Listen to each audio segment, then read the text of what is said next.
I'm Allison, and my life became a living nightmare after my marriage to Michael. My partner of nearly 10 years crumbled under the weight of his betrayal, leaving me to pick up the shattered pieces of our family. We had 2 beautiful children. Sophie, my 7-year-old artist with her big brown eyes that sparkled when she drew butterflies, and little Lucas, just 4, with his infectious giggle and the way he'd wrap his tiny arms around my neck every morning, whispering, "I love you, Mommy."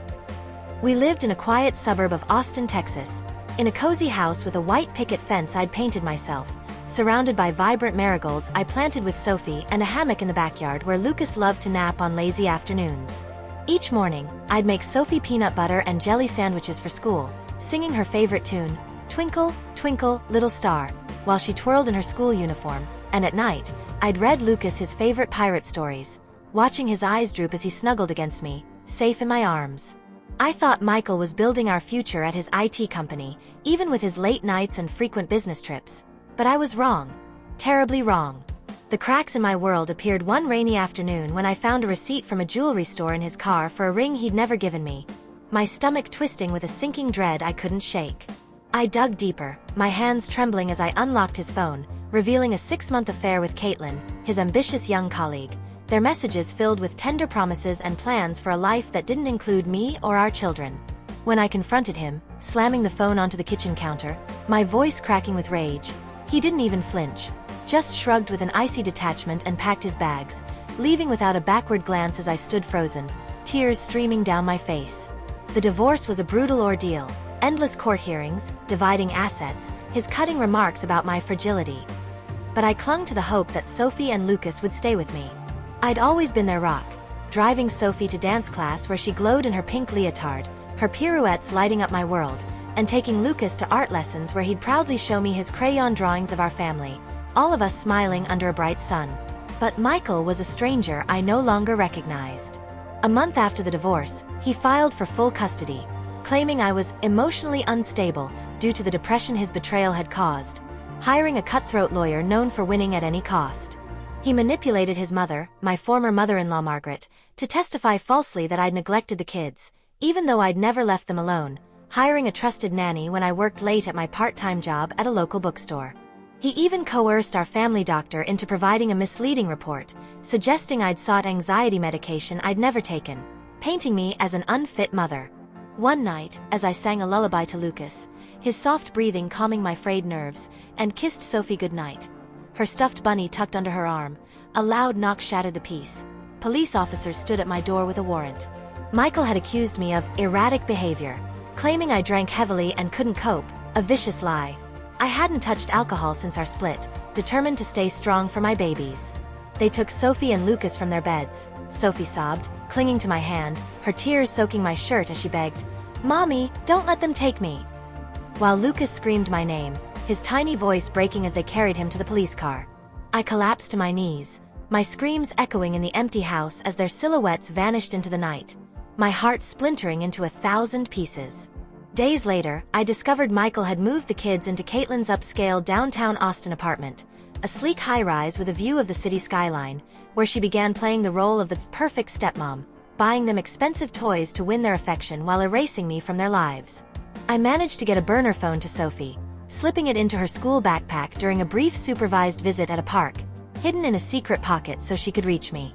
She called me one night, her voice trembling as she whispered that Caitlin forced her to call her mom, threatening to take away her favorite doll if she refused, and locked Lucas in a dark closet when he cried for me, his whimpers echoing in the small space. Caitlin screamed at them when Michael was away on business trips, and Sophie confided that Lucas now feared the dark, clinging to his blanket at night, but Caitlin mocked his tears, saying he was too spoiled and needed to toughen up. Hearing their pain through the phone, imagining Lucas shivering in the dark and Sophie's brave little heart breaking, I felt a searing mix of rage and helplessness. I couldn't bear the thought of my baby's suffering, and I vowed to fight with everything I had. I threw myself into the battle. I hired a lawyer, borrowing money from friends and selling an heirloom ring my father gave me on my 16th birthday, its sapphire glinting with memories of better days, and filed a counterclaim to reclaim my children. But Michael played dirty. He fabricated medical records, claiming I'd been under psychiatric care, a complete lie, and bribed our neighbor, Mrs. Henderson, a sweet elderly woman who loved baking cookies for the kids, to corroborate his story, though she later broke down in tears, admitting she'd been pressured. He even spread rumors at Sophie's school, telling other parents I was unhinged, causing whispers and judgmental glances at pickup time that cut me to the core.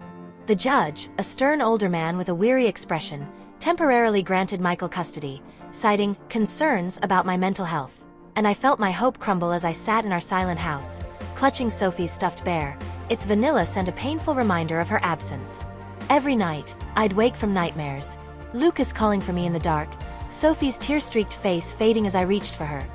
My pillows soaked with tears as I prayed they were safe, my chest aching with every heartbeat. One afternoon, during a rare supervised visit at a community center, Sophie slipped me a USB drive she'd hidden in her ponytail holder, her cleverness making my heart swell with pride despite the pain. She'd recorded a video on the burner phone, capturing Caitlin screaming at Lucas for spilling juice, her voice sharp and cruel. "Stop crying, you little brat." While Lucas sobbed, begging for me, and Michael stood by, scrolling on his phone, his face blank with indifference. Sophie whispered into the camera, "Mommy, I miss you so much. Please take us back," her voice quivering with fear and longing, each word a dagger to my heart. That video became my lifeline. I handed it to my lawyer, and we filed an emergency motion. But the night before the crucial hearing, Michael showed up at my house, his fists pounding on the door so hard the glass shook, his voice dripping with venom as he threatened, "Drop the case, Allison, or I'll make sure you never see them again. I have connections, and you're nothing." His eyes burned with a rage I'd never seen, and I barricaded the door, my body trembling as I called a friend to stay with me, terrified he might break in. The courtroom felt suffocating as I sat there, my hands clammy, watching my lawyer present the video while Sophie and Lucas testified via video link, their small faces pale but brave, Sophie clutching Lucas's hand as he wiped his tears. Michael denied everything, shouting that I'd coached the kids, his face red with fury. But the judge, his expression softening as he watched Sophie's tears and Lucas's trembling hands, ruled in my favor, granting me full custody. The kids ran to me, and I dropped to my knees, wrapping them in my arms. Sophie laughed through her sobs, her tiny hands clutching my shirt, while Lucas buried his face in my neck, whispering, "I don't want to leave you again, Mommy," his tears warm against my skin as mine fell freely. But the scars run deep. Sophie now flinches at loud noises, her once carefree laughter replaced with anxious glances, and Lucas wakes screaming from nightmares, needing me to hold him until dawn, his cries echoing through our quiet house. We've started family therapy, where I hold their hands as they share their fears. Sophie's terror of being taken again, Lucas's dread of the dark, and I fight back tears, knowing their innocence was stolen by this ordeal. I'll do anything to make them feel safe again, to rebuild the trust we lost, even if the wounds from this nightmare linger in our hearts forever, a haunting reminder of what we endured. Thanks so much for listening to my story. It means the world to share this with you. Let me know in the comments if it touched you, and please like and subscribe if you'd like more real-life family drama tales. I'd truly appreciate your support.